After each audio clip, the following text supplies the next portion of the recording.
All right, I'm gonna need you to sit back and watch and learn how to make some Midwest chili.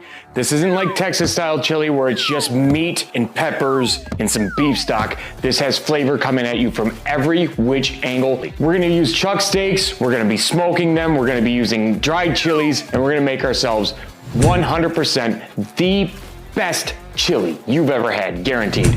There's gonna be beans and tomatoes. Did I mention pineapple?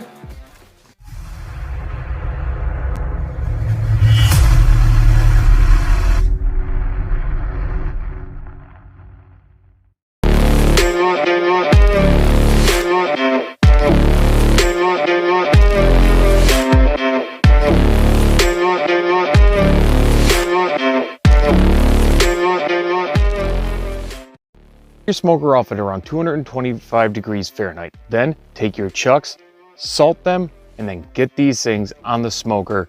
We're gonna cook them for around 2 to 3 hours. You can go a little bit longer if you'd like, but you don't want to overcook these on there because you want them to cook out and render into your chili. Now, while these are smoking, it's a good time to gather all the rest of the ingredients and then getting these ready to be all chopped up and put into your chili pot. All right, so this is gonna be a straightforward process. We're gonna take our chucks that we had smoked, we're gonna cut them up. Little chunks, like so. Now there's gonna be a lot of fat in the middle of this chuck. It's up to you on if you want it to render down. I prefer the fat in there. So I'll leave some of it to render down inside the pot. The rest of it will be discarded. Now we're gonna go for around 1/2 inch by 1/2 inch cubes. Now at 1/2 inch chunks, these are going to shrink up a little bit as you cook them along. So you don't have to cut them any smaller than that unless you want to. I guess you could grind it if you wanted to, but I like the hardiness of little chunks of steak inside of my chili.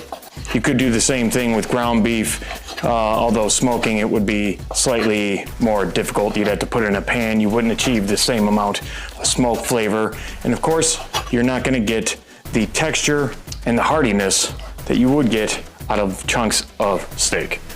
Fairly simple process. Now that I have this set to the side, I'm gonna take these chunks of fat, I'm gonna let them render out their oil, and then I'm going to be taking the meat, browning it, and it's going to be absolutely delicious.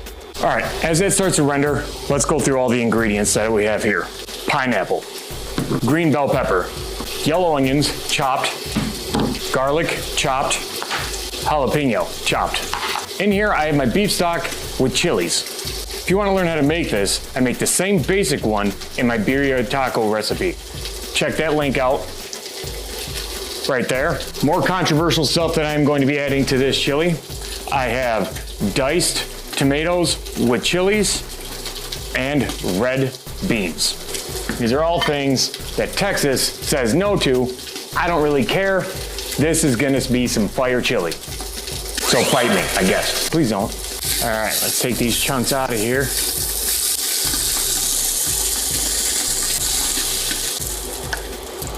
They have provided all the oil that I'm gonna get out of those. From here, take your beef. Let's start browning. Brown all of this beef. You don't want to overcrowd this, but I got a giant pan, so we're doing all right. You can really smell that smoke coming off of these. It is absolutely spectacular. Take your onions. I've scooted all of the beef over to one side. Take the onions, put them in there, let them cook alongside the beef. Some color on these until they're translucent. Why would you add beans and tomatoes to your chili? If it's chili, it should just be meat and chili and beef stock, right? No. I'm the champion of the bean flick.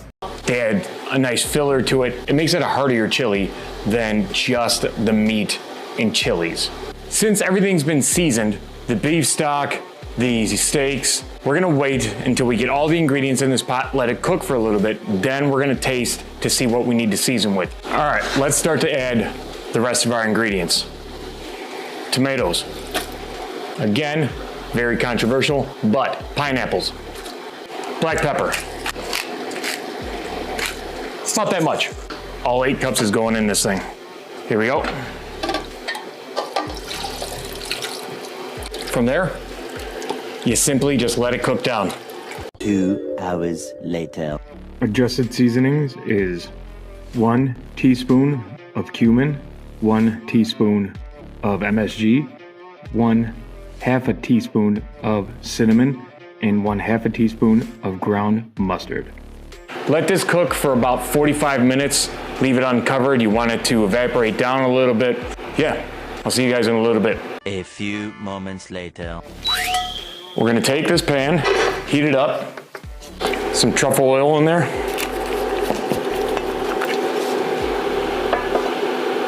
Ciabatta bread right here.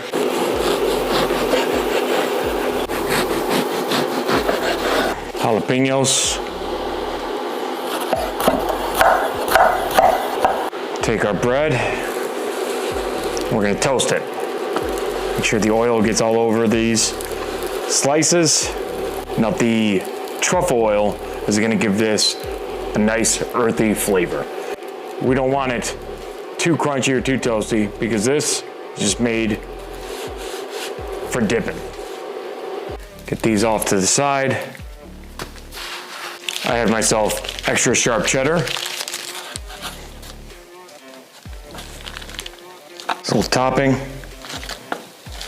Now gently plate. All right. Now just take your cheddar,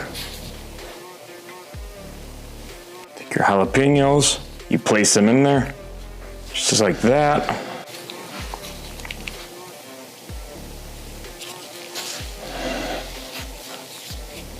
And there you have it.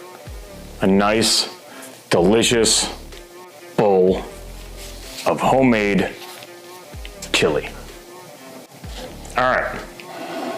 Now, let's try some of this chili. Everything's been plated up. It smells absolutely beautiful. Everything about this was, I'm gonna say, worth the effort. I can tell just by the way it smells.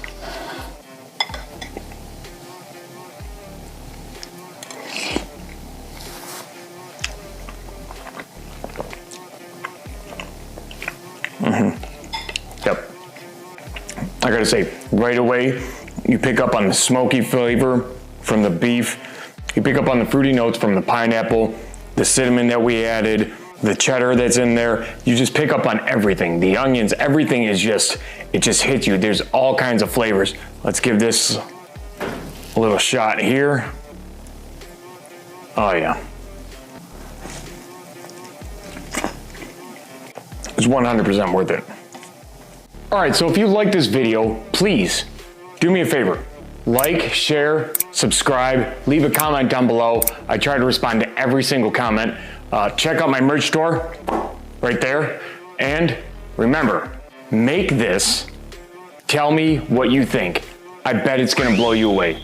It's gonna be different than any other chili you've ever had, and I guarantee you, you're gonna love it. Thanks for watching. Bye.